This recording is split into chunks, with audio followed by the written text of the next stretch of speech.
நீங்கள் இப்படி தான் வருவீங்க. லைக்காவெலாம் உதாரணம் சொல்லுவீங்க, ஷேர் கோட்டெல்லாம் வருவாங்க. நீங்கள் வந்து ஒரு லப்பர் பந்து மாதிரி ஒரு படம் எடுத்துட்டீங்க அப்படின்னு வச்சுங்களேன், அது மிகப்பெரிய வெற்றி பெற்றுச்சுன்னா நீங்கள் அடுத்த பண்ணுவீங்க, அதே மாதிரி ஒரு புதிய இயக்குநர்களை ஒரு புதிய டீமை ஃபார்ம் பண்ணி இன்னொரு படம் எடுக்க மாட்டீங்க. உங்களை சுற்றி பெரிய வட்டம் வந்துடும். வந்து தலைவர் நம்ம இப்படியே போகக்கூடாது தலைவர், அது ஒரு 30 கோடி எடுத்து பிளான் பண்ணுவோம், இவரை ஹீரோவை போடலாம், தெலுங்குலேருந்து ஒரு வில்லன் செம்மையாக பண்ணுறாங்க, தெலுங்கு மார்க்கெட் ஓப்பன் ஆகிடும்.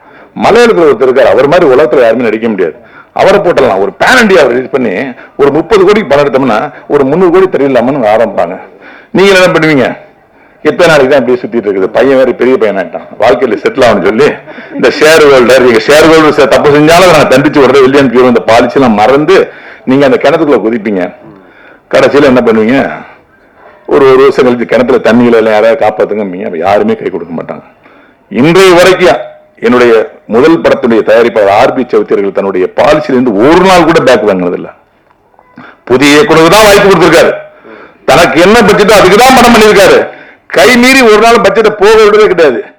திருப்பாச்சி எடுக்கும்போது பேரரசா இருக்கும் அதான் பட்ஜெட்டு, ஜீவாவை அறிமுகப்படுத்தி ஆசை எடுக்கும்போது எனக்கு பட்ஜெட் கன்ஸ்டன்ட் தான், இவ்வளவுதான் பண்ணணும். என் பையன் நடிக்கிறாங்க தான் நீ பெருசா பண்ணக்கூடாது, விஜய் சார் நடிக்கிறாங்க தான் உனக்கு பட்ஜெட் நீ பெருசா கூடாது, இவ்வளவுதான் பட்ஜெட் சொல்லிட்டு பட்ஜெட் உள்ள வாழ்ந்ததுனால தான் இன்றும் சவுத்ரி சார் அசைக்க முடியாத ஒரு ப்ரொடியூசர் தெலுங்குல இருக்காரு. ஒரு பாலிசியை ஃபார்ம் பண்ணீங்கன்னா அந்த பாலிசியை ஸ்ட்ராங்கா நின்று பாருங்க சார், உங்களுக்கு தோல்வியே கிடைக்காது சார். நீங்க என்ன பண்றீங்க? ஆஸ்லிஸ்ட் ஆயிடுறீங்க, வைப்ரண்ட் ஆயிடுறீங்க, சுத்தி உள்ளவங்க கேட்கறதா உங்களுக்கு வந்து நப்பாசையில் வர்றது, பேராசையில் வர்றது. நீங்க ஒரு பாலிசியை ஃபாலோ போயிட்டே இருங்க. பெரிய சார் வச்சு தான் எடுக்க போறோமா, நல்ல பாலிசி அப்படியே போயிடுங்க. சின்ன சார் வச்சு நல்ல படம் எடுக்க முடிவு பண்ணீங்கன்னா அப்படியே போங்க. சின்ன படம் எடுத்து ஹிட் ஆனதுக்கு அப்புறம் இப்படி எடுக்கலாமேன்னு ஒன்று இறக்கிறீங்கல்ல, இதுல தான் சார் பல பிடிச்சு காண போனாங்க. அது நான் பல பேர் உதாரணம் சொல்லக்கூடாது, பேர் சொல்லக்கூடாது, பல உதாரணங்கள் இருக்கு. சின்னதா எடுத்துட்டு வரைக்கும் ஜெயித்தே இருந்தவங்க ஒரு தயாரிப்பாளர்லாம் மொத்தமா 100 படம் எடுத்து ஜெயிச்சுதான் ஒரு ப்ரொடியூசர் ஒரே படத்துல காலி பண்ணார். அப்போ அந்த பேராசை யாருக்கும் வந்துடக்கூடாதுங்கிறது தான் என்னுடைய என்ன சொல்றது, என்னுடைய வேண்டுகோள். அது உங்களுக்கு வந்துடக்கூடாது. அடுத்த படத்தினுடைய புதிய படத்தினுடைய எக்ஸ்பயர் மார்க்கினுடைய வில்லன் நண்பர் ரவிமாரி அவர்களை அன்போடு அழைக்கின்றோம்.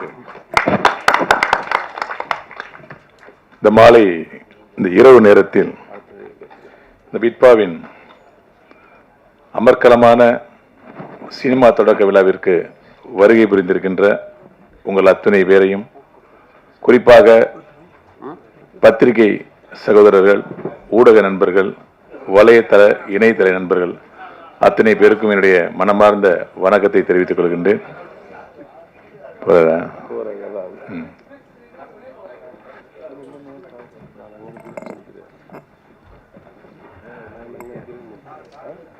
இது என்ன பாலிட்டிக்ஸ் தெரியல, நீங்க பேசும்போது நாங்க உட்காந்துருக்கோம், நாங்க பேசணும். ஒரு நிமிஷத்துல போறாங்க, இது ஒரு மணி உட்காந்துங்க, அவதான் போயிருக்காருல. உங்க மேல ஒரு பெரிய கம்ப்ளைண்ட் சொன்னாரு ராஜன் சார், வந்தனே போகணும் பாரு, ஆனா பேசிட்டு உட்காந்துருவாருன்னு. சரி, இந்த நண்பர் வந்து எனக்கு உண்மையிலேயே பரிச்சயம் இல்லை. நான் இங்க பல மேடைகள்ல நடிக்காத படங்கள் எல்லாம் வந்து இந்த படத்துக்கு எனக்கு சம்பந்தமே இல்லை அப்படின்னு சொல்லிட்டு பேசுவேன். உண்மையிலே அந்த படத்துக்கு எனக்கு சம்பந்தம் இருக்காது. ஒரு விஷயம், நடிகர்கள் யாருமே ஆடியோ ஃபங்க்ஷனுக்கு வர்றதில்லை, சம்பளம் வாங்குறாங்க, நடிக்கிறாங்க, போயிடுறாங்க. எந்த ஆடியோ ஃபங்க்ஷன் வரமாட்டாங்க, ப்ரொமோஷன் வரமாட்டாங்கன்னு சொல்லும் போது நான் ஒரு ஆள் தான் நடிக்காத படத்துக்கு போயிட்டு இருப்பேன். நடிக்கிற படத்துக்கு கன்ஃபார்மா போயிடுவேன், நடிக்காத படத்துக்கு டைம் இருந்தா கண்டிப்பா போயிடுவேன். அதுவும் இன்னைக்கு நான் வந்து பொய்யே சொல்ல முடியாது, ஏன்னா இன்னைக்கு வந்து இயேசுவின் உயிர்ப்பு பெருவிழா, ஈஸ்டர் பெருவிழா.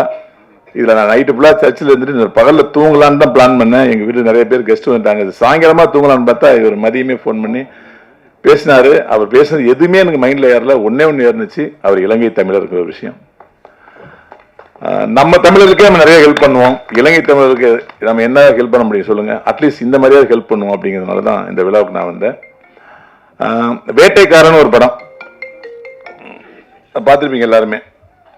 பழைய வேட்டைக்காரன்ல விஜய் சார் நடித்த வேட்டைக்காரன்ல வில்லன் நடிகர் சொல்வார், சலீம் கௌஸ் அவர்கள், வேட்டையில் எனக்கு சிங்கத்தை பிடிக்கும், துரத்திக்கிட்டே போவோம், உயிருக்கு பயந்துட்டு மானு ஓடிக்கிட்டே இருக்கும், அந்த மானையும் பிடிக்கும். ஆனால் இது மானை எப்படா அடிக்கும், அது சாப்பிட்ட எச்சத்திரம் எப்படா சாப்பிடணும், கழுத்து புலி வெயிட் பண்ண தெரியுமா, அது கழுத்து புலி மட்டும் எனக்கு பிடிக்கவே பிடிக்காது. மொத்தத்தில் ஆட்டத்தில் உள்ளவங்க தான் எனக்கு பிடிக்கும், ஓரத்தில் வேடிக்கை படுறவங்களுக்கு பிடிக்காது அப்படிம்பார். அந்த மாதிரி நீங்கள் சின்ன ஆட்டம் ஆடுறீங்களோ பெரிய ஆட்டம் ஆடுறீங்களோ, ஒரு சின்ன கூட்டத்துக்கே மாநாடுன்னு பேர் வச்சு ஏதோ செய்யணும்னு நினைக்கிறீங்க பாத்தீங்களா, நீங்க ஆட்டத்துக்கு வந்துட்டீங்க. உண்மையிலேயே உங்களை நான் பாராட்டுறேன்.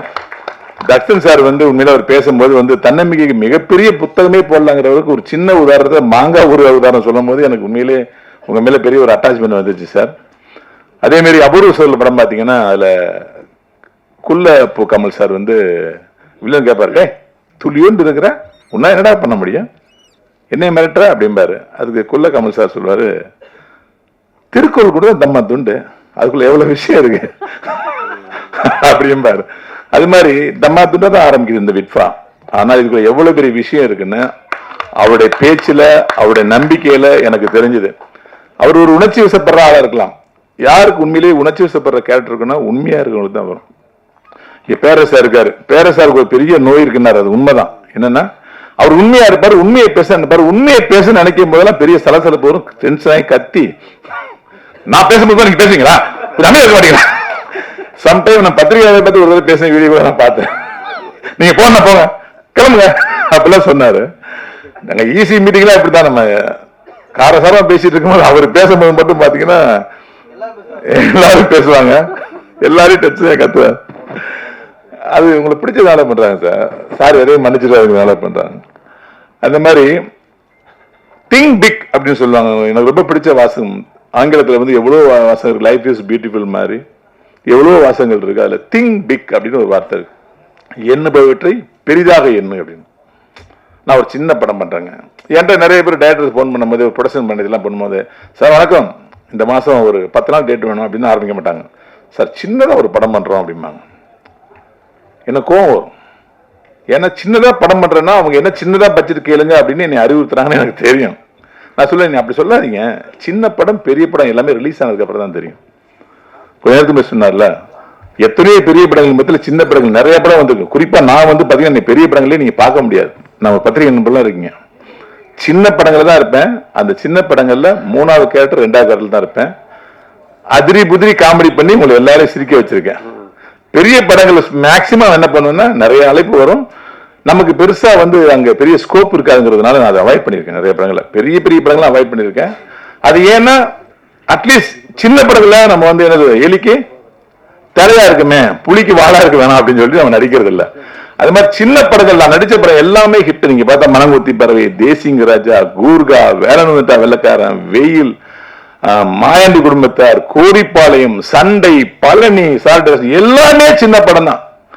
நான் நடிச்சதுல 90% படம் ஹிட். அது காரணம் என்னன்னா நான் சின்ன படங்கள் தான் பெருசா நடிச்சிருக்கேன். நான் பெரிய படங்கள் நம்பி நடிச்ச 2 படம், 2 படத்துல எனக்கு பெரிய ஸ்கோப் இல்ல. நான் அந்த நடிக்க வேணாம்னு ஒரு முடிவே கூட நான் பண்ணிட்டேன். 2 கூட பண்ணிக்கலாம் நீங்க, ஏன்னா அது பெரிய ஸ்கோப் இல்ல. இங்க என்னன்னா இவருக்கு ஒரு சின்ன ஒரு ஷேரிங் என்னன்னா, நீங்க இப்படிதான் வருவீங்க, லைக்காவெல்லாம் உதாரணம் சொல்லுவீங்க, ஷேர் கோட்டெல்லாம் வருவாங்க. நீங்க ஒரு லப்பர் பந்து மாதிரி ஒரு படம் எடுத்துட்டீங்க அப்படின்னு வச்சுங்களேன், அது மிகப்பெரிய வெற்றி பெற்றுச்சுன்னா நீங்க அடுத்த பண்ணுவீங்க. அதே மாதிரி ஒரு புதிய இயக்குநர்களை ஒரு புதிய டீமை ஃபார்ம் பண்ணி இன்னொரு படம் எடுக்க மாட்டீங்க. உங்களை சுத்தி பெரிய வட்டம் வந்துடும். தலைவர் நம்ம இப்படியே போகக்கூடாது தலைவர், அது ஒரு 30 கோடி எடுத்து பிளான் பண்ணுவோம், இவரை ஹீரோவை போடலாம், தெலுங்குல இருந்து ஒரு வில்லன் செமையா பண்றாங்க, தெலுங்கு மார்க்கெட் ஓப்பன் ஆயிடும். மலையாளத்தில் ஒருத்தர் இருக்காரு, அவர் மாதிரி உலகத்துல யாருமே நடிக்க முடியாது, அவரை போட்டலாம். ஒரு பேன் இண்டியா ரிலீஸ் பண்ணி ஒரு 30 கோடிக்கு படம் எடுத்தோம்னா ஒரு 300 கோடி தெரியலாமனு ஆரம்பிப்பாங்க. நீங்க என்ன பண்ணுவீங்க, எத்தனை நாளைக்கு தான் இப்படியே சுத்திட்டு இருக்குது, பையன் வேற பெரிய பையன் ஆயிட்டான், வாழ்க்கையில செட்டில் ஆகணும்னு சொல்லி இந்த ஷேர் ஹோல்டர், நீங்க ஷேர் ஹோல்டர் தப்பு செஞ்சாலும் நான் தண்டிச்சு விடுறது வில்லியன் பியூர், இந்த பாலிசி எல்லாம் மறந்து நீங்க அந்த கிணத்துக்குள்ள குதிப்பீங்க. கடைசியில என்ன பண்ணுவீங்க, ஒரு வருஷம் கழிச்சு கிணத்துல தண்ணியில எல்லாம் யாராவது காப்பாத்துங்க, யாருமே கை கொடுக்க மாட்டாங்க. இன்றைய வரைக்கும் என்னுடைய முதல் படத்துடைய தயாரிப்பாளர் ஆர்பி சௌத்ரியர்கள் தன்னுடைய பாலிசியிலிருந்து ஒரு நாள் கூட பேக் வாங்கினது இல்ல. புதிய இயக்குநருக்கு தான் வாய்ப்பு கொடுத்திருக்காரு, தனக்கு என்ன பட்ஜெட்டோ அதுக்குதான் படம் பண்ணியிருக்காரு. கை மீறி ஒரு நாள் பட்ஜெட்டை போக விடவே கிடையாது. திருப்பாச்சி எடுக்கும்போது பேரரசா இருக்கும் அதான் பட்ஜெட்டு, ஜீவாவை அறிமுகப்படுத்தி ஆசை எடுக்கும்போது எனக்கு பட்ஜெட் கன்ஸ்ட்ரெயின் தான், இவ்வளவுதான் பண்ணணும். என் பையன் நடிக்கிறாங்க தான் நீ பெருசா பண்ணக்கூடாது, விஜய் சார் நடிக்கிறாங்க தான் உங்க பட்ஜெட் நீ பெருசா கூடாது, இவ்வளவுதான் பட்ஜெட் சொல்லிட்டு பட்ஜெட் உள்ள வாழ்ந்ததுனாலதான் இன்றும் சௌத்ரி சார் அசைக்க முடியாத ஒரு புடிச்ச தெலுங்குல இருக்காரு. ஒரு பாலிசியை ஃபார்ம் பண்ணீங்கன்னா அந்த பாலிசியில ஸ்ட்ராங்கா நின்று பாருங்க சார், உங்களுக்கு தோல்வியே கிடைக்காது சார். நீங்க என்ன பண்றீங்க, ஆஸ்லிஸ்ட் ஆயிடுறீங்க, வைப்ரண்ட் ஆயிடுறீங்க, சுத்தி உள்ளவங்க கேட்கறதா உங்களுக்கு நப்பாசைகள் வர்றது, பேராசைகள் வர்றது. நீங்க ஒரு பாலிசியை ஃபாலோ போயிட்டே இருங்க. பெரிய சார் வச்சு எடுக்க போறோமா, நல்ல பாலிசி அப்படியே போயிடுங்க. சின்ன சார் வச்சு நல்ல படம் எடுக்க முடியும் அப்படியே போங்க. சின்ன படம் எடுத்து ஹிட் ஆனதுக்கு அப்புறம் இப்படி எடுக்கலாமேன்னு ஒன்று இறக்கிறீங்கல்ல, இதுல தான் சார் பல பிடிச்சு காண போனாங்க. அது நான் பல பேர் உதாரணம் சொல்லக்கூடாது, பேர் சொல்லக்கூடாது, பல உதாரணங்கள் இருக்கு. சின்னதா எடுத்துட்டு வரைக்கும் ஜெயித்தே இருந்தவங்க ஒரு தயாரிப்பாளர்லாம் மொத்தமா 100 படம் எடுத்து ஜெயிச்சத ஒரு ப்ரொடியூசர் ஒரே படத்துல காலி பண்ணார். அப்போ அந்த பேராசை யாருக்கும் வந்துடக்கூடாதுங்கிறது தான் என்னுடைய என்ன சொல்றது, என்னுடைய வேண்டுகோள். அது உங்களுக்கு வந்துடக்கூடாது. உங்களுடைய விட்பா பத்தி ஒரு ஆரம்பிக்கிற வார்த்தை மாதிரி இருக்கு. விட்பான்னு விடுப்பான்னு இல்ல, விட்டம்பா கூட வரலாம், படத்தை ரிலீஸ் பண்ண விட்டம்பா கூட வரலாம். ஆனா அந்த சென்டிமெண்ட் எல்லாம் வந்து எனக்கு தெரியல. பேருக்காக படம் ஓடுமா, சென்டிமெண்ட்டுக்காக படம் ஓடுமா அப்படி இல்லை. ஒன்னே ஒன்று ஓடுது சார், மக்களுக்கு பிடிச்சா படம் ஓடும். அது காமெடி படமா இருக்கலாம், த்ரில்லர் படமா இருக்கலாம், ஃபேமிலி சென்டிமெண்ட் படமா இருக்கலாம், ஆக்ஷன் படமா இருக்கலாம், என்டர்டைன்மெண்ட் படம் எதுவாக இருக்கலாம் சார். அந்த 2 மணி நேரம் மக்களுக்கு பிடிக்கணும். இவ்வளவுதான் சார் சூத்திரம். அதுக்கு நீங்க கதை செலக்ட் பண்ணுங்க. உங்க பங்குதாரர் என்னைக்குமே சிரிக்கணும், நீங்க கண்டிப்பா நடக்கும். விட்பா விட்டு மனமார்ந்த வாழ்த்துக்கள்.